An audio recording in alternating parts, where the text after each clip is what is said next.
Hey, I'm Dr. Priyanka Venugopal, and you're listening to Weight Loss for Unstoppable Moms, Episode 9, The Manual.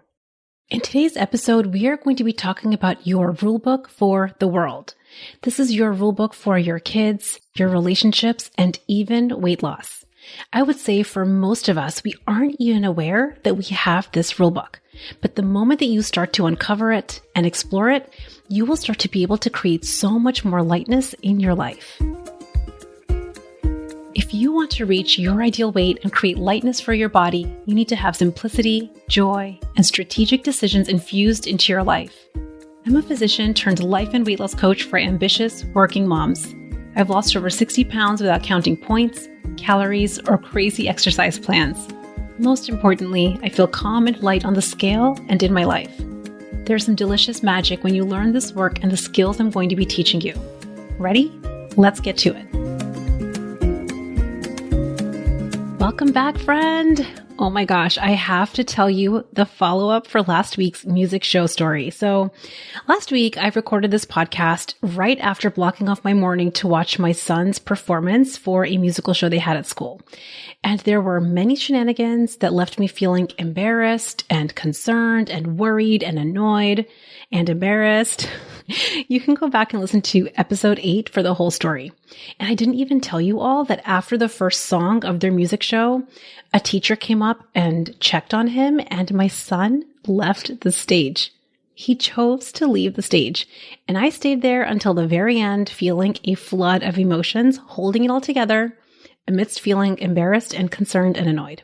Anyways, last week's episode really shared with you how I observed my primitive brain's most reflexive thoughts. Is he okay? I can't believe he's acting that way. None of the other kids are. What are the other parents thinking? And these thoughts created a flood of emotions. But just noticing them, freeing myself of personal judgment is what allowed me to access some compassion and curiosity for myself and for him. You better believe I asked him about it when he got home. So I had to finish the story of what he told me in today's episode before we dive in. So he gets home that day from school and I said, "Hey, I loved coming to school today. I noticed that you were shuffling around a lot and you were covering your face with your mask in the middle of the music show. At one point, one of the teachers even came up to you and you left the stage. What was up?" He looks at me and he says, so matter-of-factly, "Mommy, you know I don't like my picture being taken. And all of these people were in the audience and they were all taking pictures. So of course I had to cover my face."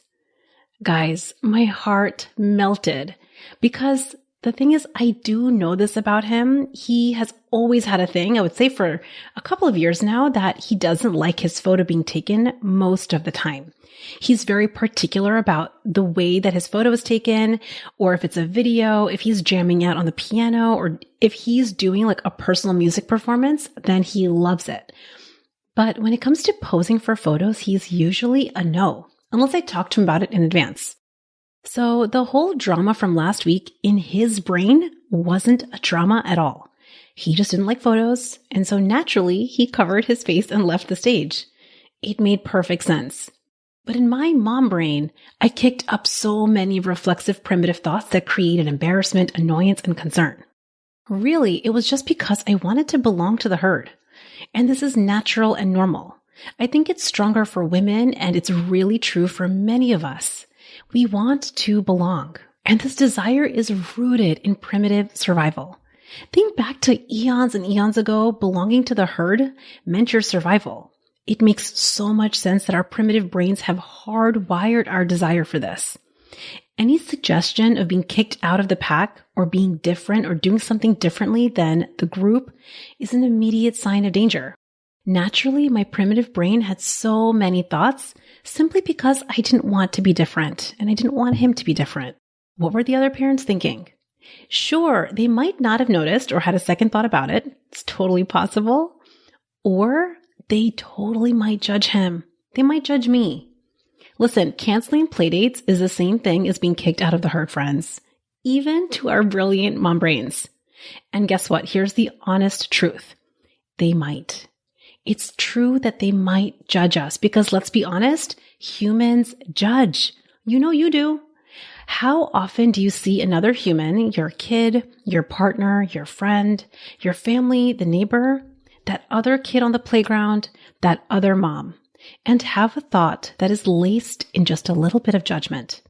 Come on, be honest. It's because we know that we judge other people that we worry about other people having those same judgy thoughts about us. So we all go around with our judgy thoughts, trying not to be judged ourselves. I mean, isn't it kind of silly? I'm laughing about this right now only because I can see it, and I can see it so clearly. But when you're in the deep doo-doo of judgment, either you being judged or you doing the judging, really, it doesn't feel so good. Either way, it feels heavy, doesn't it? So for now, we can just agree that people, including you, have thousands of thoughts per day, and some of them will be laced with judgment. But here's the best news. You never, ever, ever, ever need to judge yourself ever again. Let's just take a load off. So we have these many thousands and thousands of thoughts per day. Some of them are reflexive and primitive, while others are brilliant thinking. And what we always want to know is that our primitive thoughts will create primitive feelings, which will drive primitive actions, creating survival results.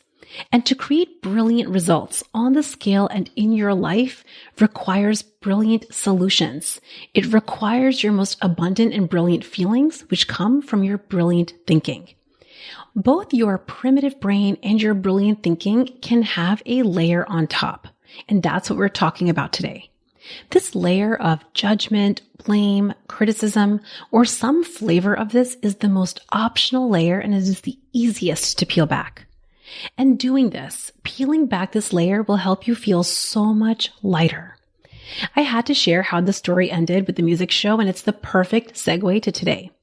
And it brings me to today's topic. Yes, I had a flood of reflexive primitive thoughts and a flood of primitive emotions. But I also had some deep-seated rules in my mind for how I thought things should be. This is called having a manual. As the name implies, the manual is a rulebook. It's your rulebook for everything in the world. And likely you haven't been actively aware of it. And like for most of us, this manual is thick. We don't even know we have this very thick rulebook because our own brain thinks we just have reasonable expectations. I'm putting, and you can't see me, I'm putting reasonable expectations in air quotes because they seem reasonable to us. It's reasonable to me that my kid not cover his face with a mask during a school performance. Maybe I have a thought like, that's so rude, it's disrespectful. My son doesn't think that that's very reasonable. He thinks I don't want people taking pictures of me. I better cover my face. So what I perceive as reasonable expectations isn't universally true. The other important element of these manuals that we carry is often the people in our life don't even know we have them. So this manual ends up being an unwritten and unsaid list of rules that we just carry around. You might have a manual for your kids, your spouse, your neighbors, your family, your boss, your time, your weight loss, yourself. You probably have a manual for that kid at the playground and that other mom. These manuals, as I'm about to describe, color your experience of yourself and your relationships with everybody in your life. Your relationships with your kids, your spouse, and yourself are influencing the texture of how you feel in your body. This manual, or the rules or expectations, characterize the flavor of how you think things should be. And because things aren't that way right now, it creates a struggle. Here are some thoughts that might be familiar for you. My kid should behave a certain way. My spouse shouldn't do that thing. My family should support me. My boss shouldn't be so demanding. I should have lost the weight by now. I should have hit that goal. That kid on the playground should be more respectful. That mom should get her kid under control. Here's why we have these rule books. There's a belief deep in the recesses of your brain that believe, if only my rule book was followed, then I would get to feel in control, calm, confident, proud, even respected. And then with years and decades of programming, we just become accustomed to believing that these feelings are contingent on the manual being followed. And so our brain gets to work, and we start believing this more and more deeply. Remember, our brain just wants to prove us right. We start thinking, if my kid behaved a certain way, then I wouldn't feel embarrassed. If my partner was more attentive, then I would feel connected. If I just lost the weight, then I would feel confident and proud. This if-then relationship keeps abundant feelings like connected, calm, confident, and proud hostage and at the whim of outside influences. No wonder we want to control so much, and no wonder our manuals have gotten so thick. But here's what this is really all about. We just want to control how we feel. And because of long-standing programming, we think that we can only feel calm, confident, and proud when things go a certain way, when people behave a certain way, or when we lose weight or have the results in hand. Now, the purpose of this episode and discussing the manual isn't to have you throw your rulebook out the window. You can keep it if you want. What we're exploring in this episode is where your rulebook came from, why we have it, and what it's really creating for you. And then you just get to decide. Do you want to keep it, modify it, maybe throw the whole thing out the window? This manual, or your set of shoulds and shouldn'ts, was formed at a really, really young age. And it was influenced by your own experiences in your own childhood. Maybe it was the way that you were parented. Maybe it was influenced by certain cultural or social norms. Maybe you saw something in the movies or at a friend's house or read something in a book. Maybe you picked things up from your friends and teachers. You looked around and you took it all in, and at a very young age, you created some beliefs for how things should be. I promise you, you did not come out of the womb with these shoulds and shouldn'ts. You learned them. And at our youngest years, they were passed down to you from family, friends, and society who were operating in their best capacity with their own rulebook. This is what creates generational beliefs, passing manuals and rulebooks down from generation to generation. It makes so much sense that humans do this because we're passing down so much. We're passing down culture and belief and stories, right? But these are passed down as well, these unsaid rules for how things should and shouldn't be. And while some of these may have been very useful at some point in the past, we've never really re-observed them or challenged them until today. That's what we're exploring here together. It's not to throw out your rulebook, but to simply know that you have one and to start to notice what it's creating for you on the scale and in your life. So now you know why we have a manual. We think we get to feel a certain way when our rules are followed. And now we also know where our manual comes from. It's just a compilation of thoughts and beliefs that were taught over the years. So now I want to ask you, what is your manual creating for you? Really? Let's explore that together in both relationship examples and a weight loss example. Here's an example of a manual that someone might have for their husband. My husband should ask me about my day. When I have this rule, I have a certain emotion in my body. It might be a little righteous, maybe judgy, maybe annoyed if he doesn't. It feels heavy, doesn't it? And then let's take this one step further. How do you show up with your husband when you think this way? What actions or inactions do you take? Now, if he does ask you about your day, you and him are off the hook. Awesome. But if he doesn't ask you about your day, maybe you feel annoyed, which leads to maybe the silent treatment, or maybe you pick a fight or snip about something.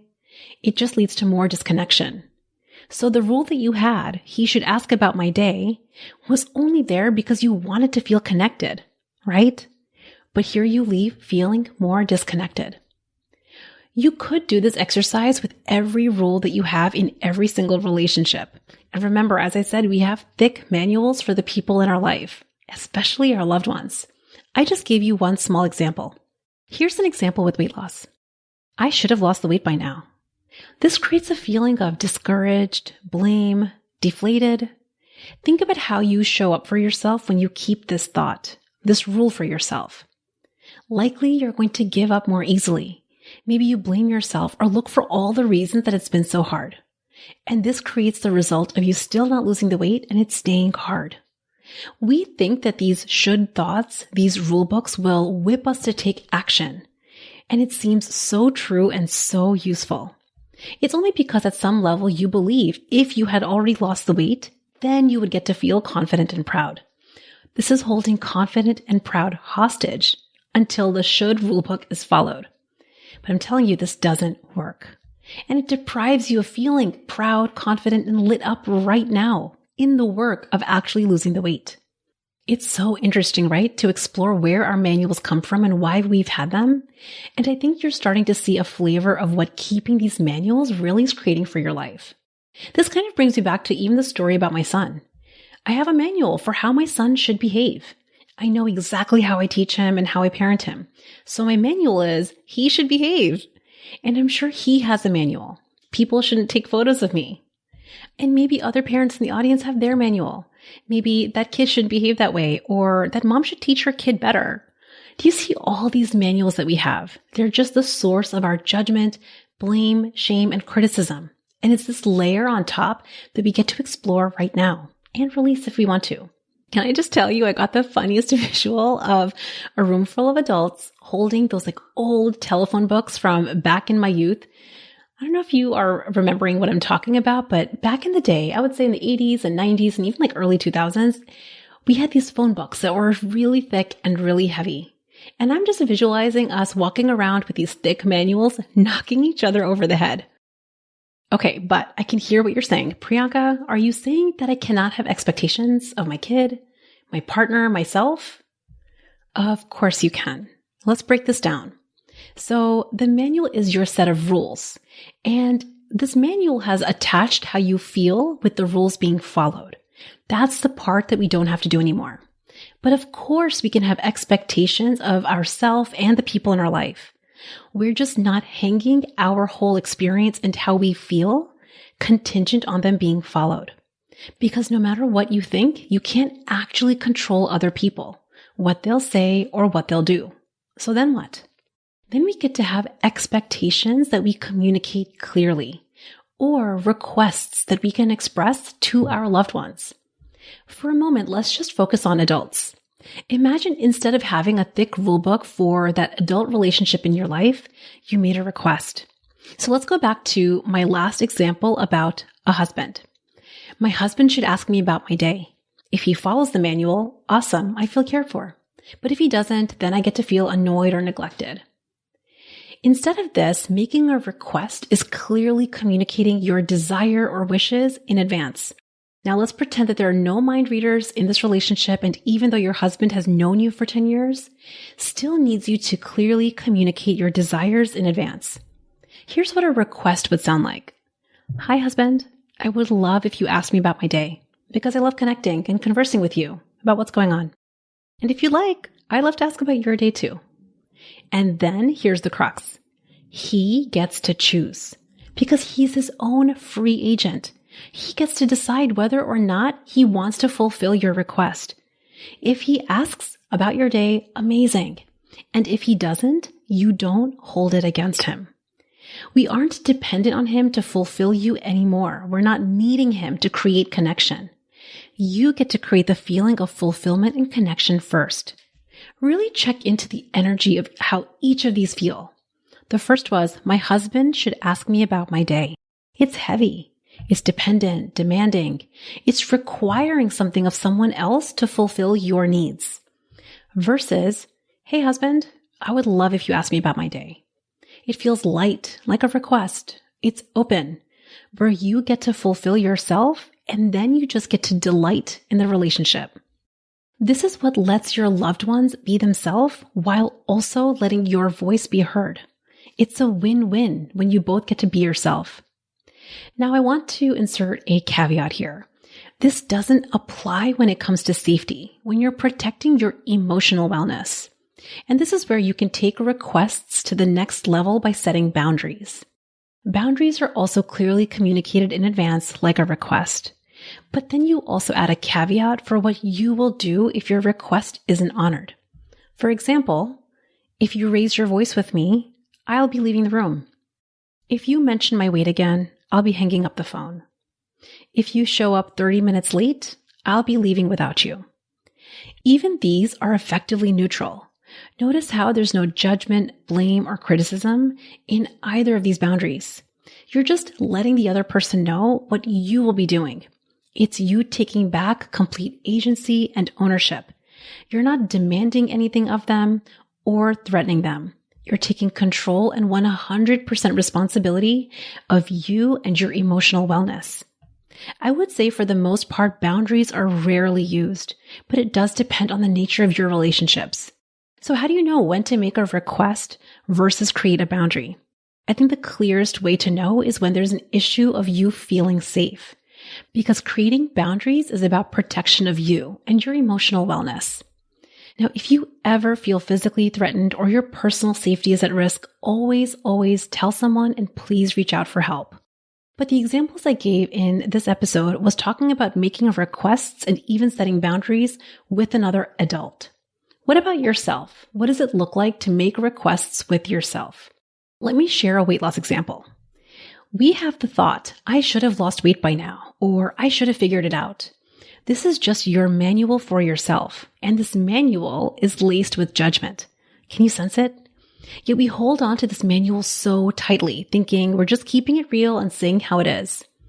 I should have lost weight by now is a rule that's keeping your thinking myopic. You're believing if I had just figured it out by now, or if I just lost the weight, then I would feel better. It's relying on weight loss, the number on the scale, to create a feeling for you. Can you see why so many working moms struggle with weight loss? And why so many women try to lose weight without any joy? This one is hard and it's deeply grooved. We are so used to the A+, the gold stars to fuel our sense of pride and accomplishment, and what I call the ooey gooey good feelings of joy. But this is taking you completely out of emotional responsibility. What would it look like in this example to release the manual of yourself? Instead of thinking, I should have lost this weight by now, imagine thinking, I would love to lose weight now. How does that shift feel? It's so simple, but it takes you out of blame and judgment, which is really just an abdication of responsibility, into complete and loving ownership. Here's what I want to share about the manual. When you're unaware of it, it's easy to slip out of emotional responsibility. It's easy to judge, shame, blame, or criticize the outside for how you feel. Blame, judgment, and criticism of the kid, the partner, your time, the number on the scale, your work, your money is just a layer that's preventing you from owning your experience. And it's keeping calm, confident, and proud hostage because it keeps you at the whim of something outside of yourself. It's keeping calm, confident, and proud on hold until your kid behaves the right way, until your partner says the right thing, until the weight is the right number on the scale. We never, ever need to do this ever again.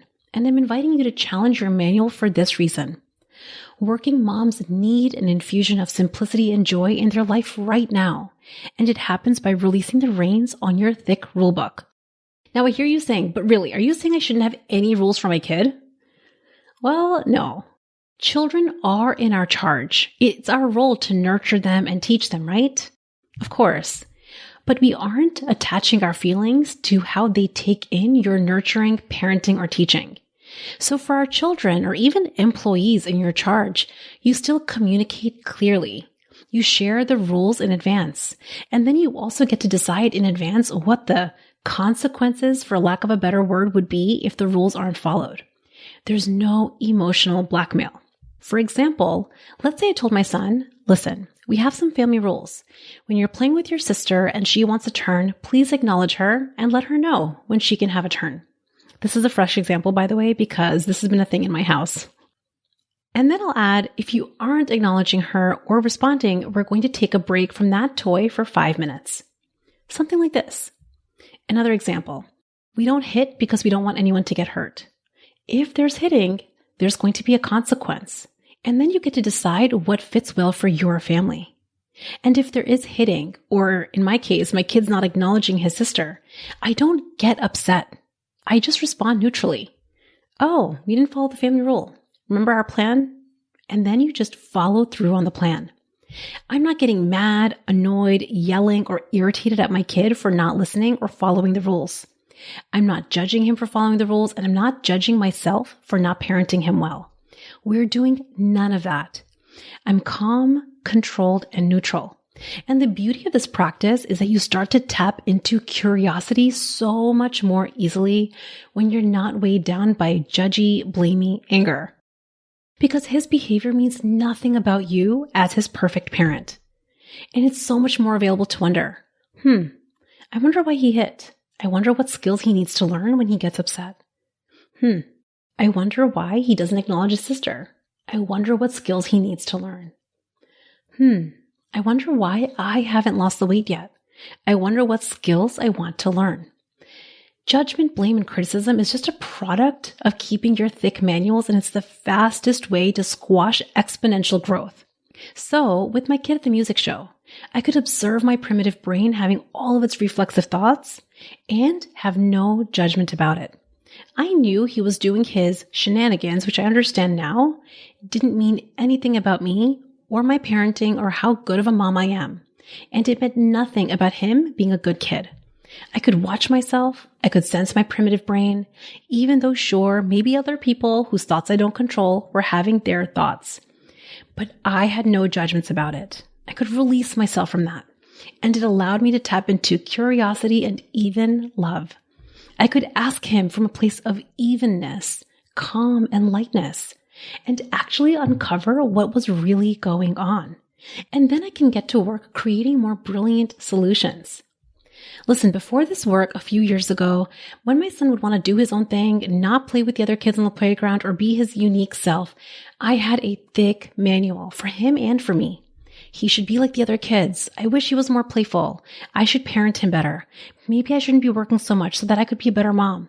I had a litany of thoughts like this, of shoulds and shouldn'ts, about him and about myself. And these criticisms just felt so true, and they weighed me down. And the thing is, when we are weighed down with these judgmental or critical thoughts, our brain has designed coping mechanisms like overeating, overdrinking, and overscrolling to numb ourselves from the experience of this heaviness, creating heaviness on the scale. How amazing that heaviness in our mind creates heaviness for our body. And this is what prevented me from feeling love, curious, and compassionate for myself and for him. I thought if my manual was followed, if he just followed exactly the way that I think he should be, then I would get to feel good about him and me. And I withheld those ooey gooey good feelings hostage. I promise that you can learn how to feel good right now. Feeling lighter, more joyous, calm, and confident now. And this is my mission. For all of the working moms of the universe to know, you don't have to wait anymore. You can start feeling better now. And this is a practice and a priceless skill. It will drastically change the results you create on the scale. It will free and elevate your relationships. And it will transform your life's experience being brilliant you.